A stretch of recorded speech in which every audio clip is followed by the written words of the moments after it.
We are now video casting along with podcasting, so you can hear us, you can see us, you can talk to us.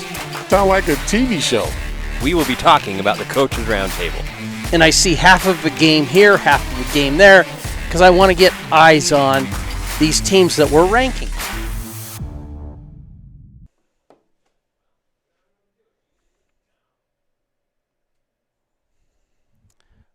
Welcome to the Main Street Studios here at the Ute Conference. Today, I've got our illustrious executive VP, a guy, I say this about everybody, but he's one of my favorites.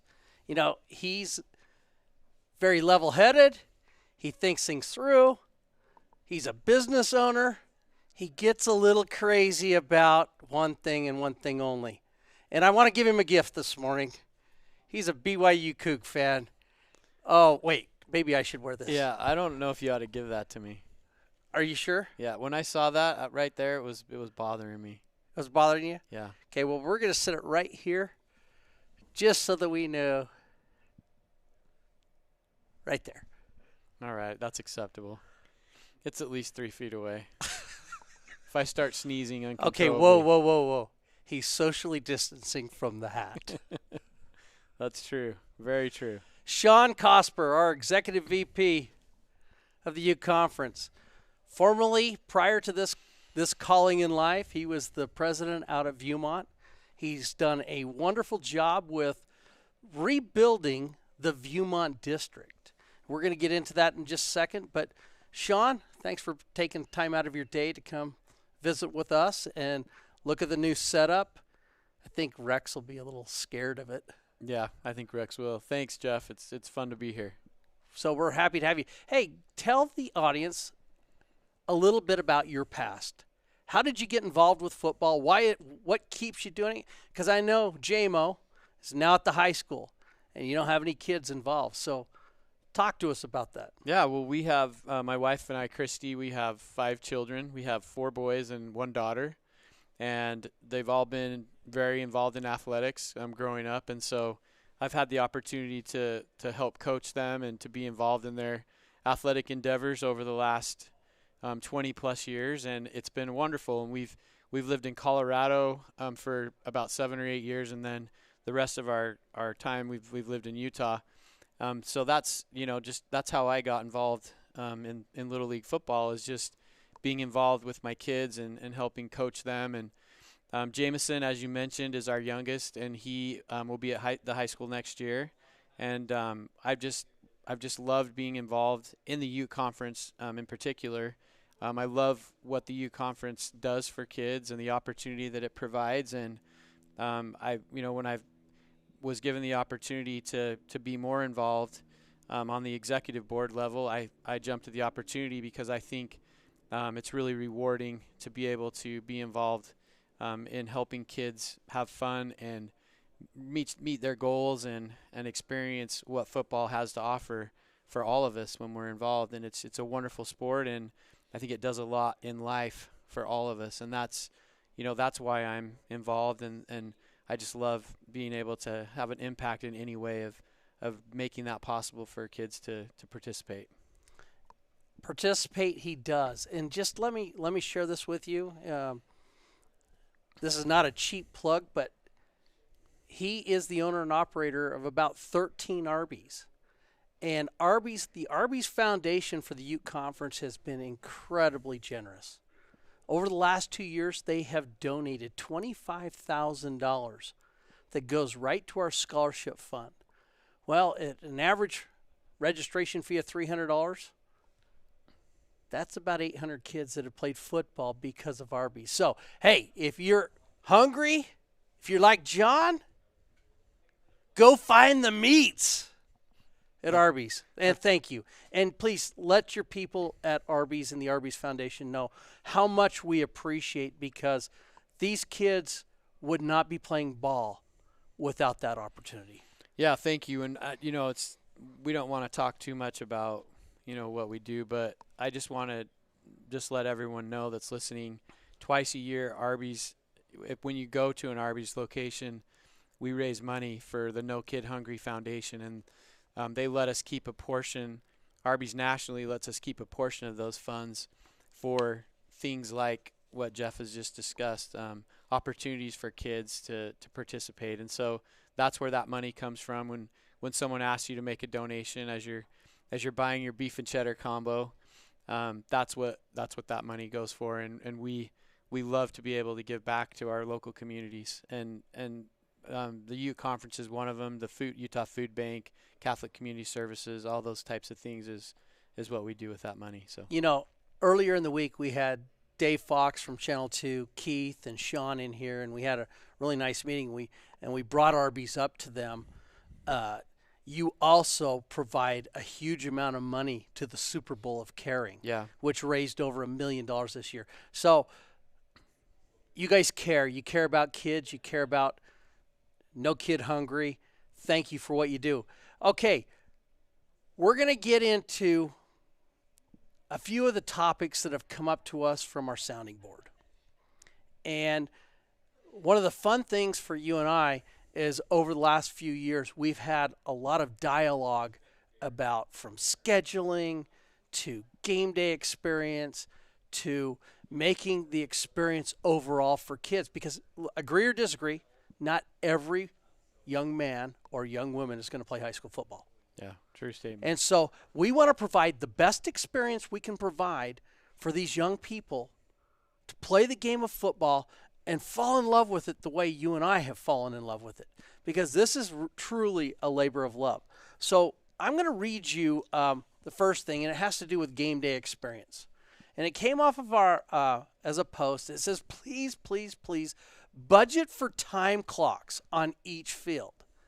Utilize scoreboard/clocks at high school fields, but we play on a lot of fields with no time clock. We found that games are much shorter in other conferences. Clock awareness in the Ute Conference is a problem. Agree with that statement or disagree with that statement? No, I think one of the big ways for us to improve the game day experience would be to be able to have clocks. I think I'm a huge proponent of that. I think it eliminates conflict between coaches and referees. Oh, good point, because in our championship game out at Summit Academy, we had the clock going, we had the referees. We took the referees out of the clock. I was on the field the entire day for all 6 games. I didn't hear once having a coach yell, "Hey, how much time's left?" Yeah. Which you hear every Saturday at one of our games. Yeah. So do you think this should be a priority for the conference? Yeah, I absolutely do. I think not only just to eliminate the contention between coaches and referees, but I also think, with the fans, it helps them know exactly what's going on the field, how much time's left. It increases the intensity as they watch at the right times, and just helps them stay more educated as to what's going on in the game. Do you believe that we would have less ejections? Because most ejections start with, hey, how much time's on the clock? The referee ignores, and then it escalates from there because they feel like they're being ignored on the sidelines. Yeah. I think anytime we can eliminate a barrier of contention, then we're doing a good job. Listen, you're always going to have conflict. There's nothing wrong with conflict. It's the contention that we're trying to minimize. So if you can, well, conflict's what the game's built on. Exactly. I mean, I want to beat you, you want to beat me. That's conflict. Exactly. But eliminating any barrier of contention, I think, has to be a top priority for us, and I think it enhances the game day experience. Everyone's happier and knows what's happening and what's going on in the game. So, building your game day experience, what would be your suggestions outside of time clocks for the Ute Conference, or do you have any at this point? Yeah, I think there's a lot of things. I think fields are a challenge for us. Not all fields are created the same. We know that sometimes we run into some problems at different fields, but I think having good quality fields is an important game day experience. That doesn't mean we have to play on the high school field. I personally like playing on the grass fields for the little kids, especially. I I like that. I think that's good. Especially early in the season when it's so hot. When it's so hot, yeah, because you're usually 10 to 15 to 20 degrees hotter on those turf fields than on the grass field. I think the grass is softer. I think it's more forgiving. But I think you can. That being said, I think we have some great locations that we have that are beautiful fields. I could list many of them, but we don't need to go through that. But I think that's a big deal. I think that they're well marked. Also creating spacing for fans, I think, is really important. Sometimes we can't always do that, but the game day experience is better when you're spaced out and you're not on top of each other, one field on top of another field. I think that's also a nice game day experience when you can stretch out a little bit. Also eliminates conflict. So let me ask you a question on that note. Sometimes we have a district, hypothetically, like Stansbury. Yeah. 12, 13 teams. We can get 3 playing fields in there, but you're back to back to back to back to back. Yeah. Do we cut that down to 2 fields and have less home games, or do we? It's a balance that we try and walk with the scheduling aspect. Yeah, I think it's each situation is its own beast, right? I think if it's possible to have multiple fields, which obviously that may not always be possible, but I think in a situation like that, if we can have more than one location, even though that may not be ideal for the district, because then they have multiple locations they're trying to manage, I think that would be probably my first suggestion of looking to, if we need 4 fields or 3 fields, but we can only fit so many people on one at one location, maybe look to another location to provide a little bit more spacing, maybe for the older teams and things like that. But I think there's a lot of things we can do in terms of that, but I know fields are becoming more and more difficult, and that's one of the huge opportunities for us to kind of continue to navigate through is acquiring quality fields with quality spacing. I think safety always comes first, with the game day experience. If you're playing on a field and you've got holes and things that are dangerous for kids, I think that hurts the game day experience as well. So I think that's another thing that's important. The right size field, all those types of things play into factor. Also, I think it's nice, when you have resources available for fans at fields, whether that's concessions or whatever is needed. I think one of the things that the Ute Conference does really well that I've always liked is that we offer a pretty safe environment for the most part, but also medical opportunity for the kids if they get hurt. And I know that's something that has become more of a challenge over throughout COVID, but I know that's one of the things the Ute Conference is very committed to, is always making sure that we have appropriate medical staff on field. Now, we ran into trouble last year. Yeah, sure. I mean, staffing issues. I mean, you've experienced it in your own business. Yeah. But we had, for whatever reason, the year before in 2020, we had 35 to 40 trainers, athletic trainers, to be out on the fields. Last year there was weeks where we only had 5, and I had 18 fields going, and we were scrambling like crazy. That's not our norm. That's not what we want to have. We want to have a trainer. Now, some people have blown up and said, "You're not being safe." Well, it's not that we're cutting money.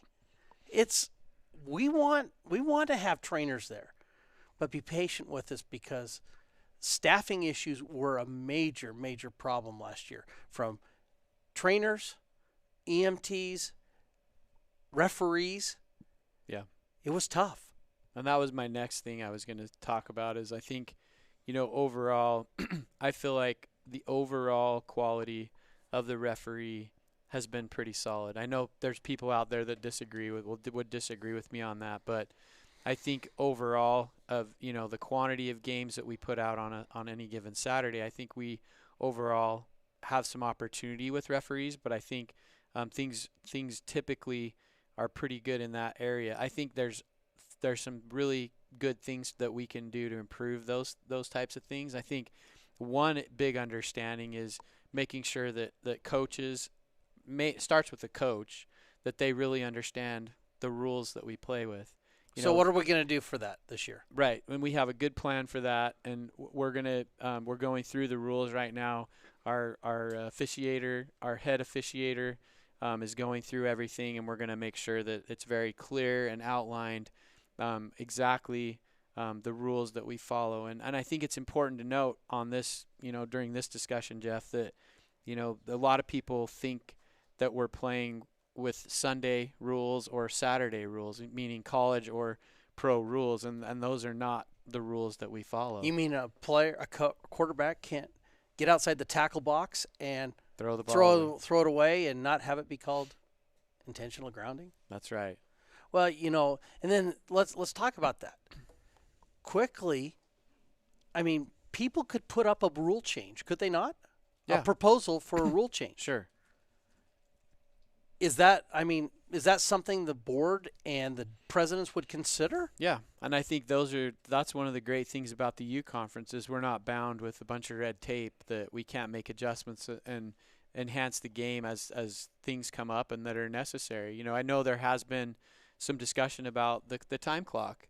When should it run, when should it not run, and things like that. And I think all of those types of discussions are important. And if there's a rule that we need to put in place for safety, that maybe we don't have, like what you were just talking about, that's a great example.